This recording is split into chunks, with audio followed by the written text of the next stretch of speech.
মা খাদিজাতুল কুবরাকে কবরে রাখার পরে নবীজি কবর পারে বসে আছেন, মাটি চাপা দেওয়া হয়েছে, নবী বসে আছেন। সাহাবায়ে কেরাম বলে, ইয়া রাসূলুল্লাহ, অনেকক্ষণ হয়েছে, এবার আসেন ঘরে। নবী বলছেন, ও আমার সাহাবা, যিনি শুয়ে আছেন উনি আমার দুঃখের দিনের বন্ধু, আমার অসহায় সময়ের মধ্যে উনি সহায় হয়ে পাশে দাঁড়িয়েছেন।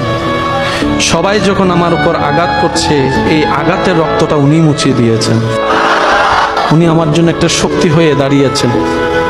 আমার খাদিজা, আমার স্ত্রী, তোমাদের উম্মাহাতুল মুমিনিন। ইয়া রাসূলুল্লাহ, একটু ঘরে আসেন। নবী বললেন, একটু পরেই ওনার কবরে ফেরেশতা আসবে প্রশ্ন করার জন্য।